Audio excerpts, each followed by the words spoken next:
Good morning. My name's Paula. I'm the Executive Officer at the Mathematics Association of WA, and joining me today is Brooke Johns. And Brooke is a head of department at Ocean Reef Senior High School. And we're going to talk a little bit about Have Some Fun Online. So welcome, Brooke. Thank you. Thanks for having me. So tell me, how does Have Some Fun Online work at your school? Well, our students, we have 1 hour periods. So we have one session a week across the 3 weeks, and they love it. It's great fun. But being in a secondary setting, we have a little bit of issue with all trying to get our content or curriculum in, losing an hour across those 3 weeks. Okay, so I suppose we need to talk about how the competition rules work, I suppose.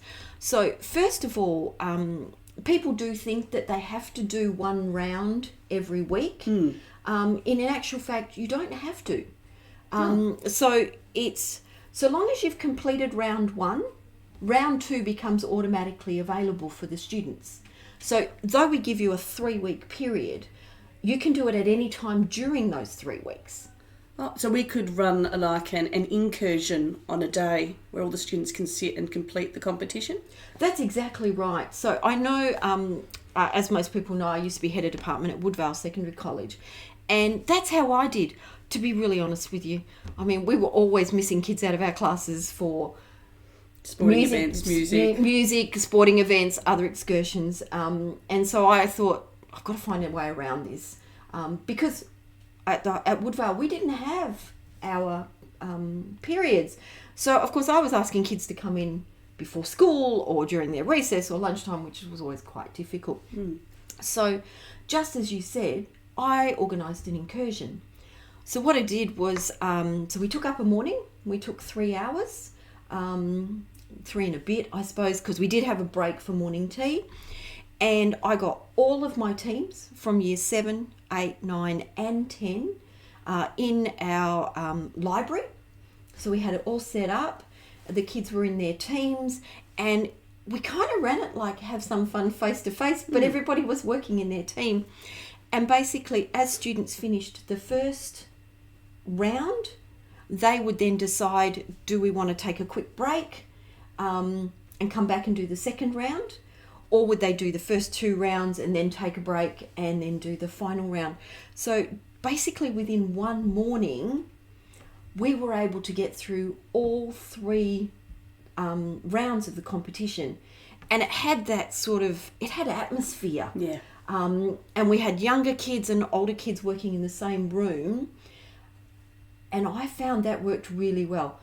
Personally, myself, all it meant I had to do was get a list of the name of the kids involved, make sure that the incursion date was on the calendar, and we were ready to go. Oh, fantastic. That would be a real viable option, so we're not losing all that class time. Yeah, so that's how we did it. Of course, you do need supervision. So what I did was, with my staff, we had people who maybe it was their class time and every child in their class was participating. So they'd come down and help with the supervision. One of the other things I used to do was I'd get one of our ed assistants to help. Yep. And I did get desperate one year, and I asked our school chaplain to come in and just wander around and help supervise. Great. Because, of course, we can't answer the maths questions for the kids. Yeah. We just needed some supervision. So do you think that might work in a high school setting? I think that would be perfect. And I think that teachers and kids would just love that sort of incursion maths fun together. Okay, so maybe if you're a high school teacher and you're thinking about doing Have Some Fun Online with your students, that would be an option for you. Also, it doesn't have to be just high school teachers. If you've got year 3s to 6s doing it in the primary school, and maybe you want to have it as a whole school incursion kind of thing to get that bit of atmosphere going, that's an option for you. Thanks, Brooke, so much for your time. My I pleasure. do appreciate Thanks for having it. me. And hope everyone has fun with Have Some Fun Online in the future.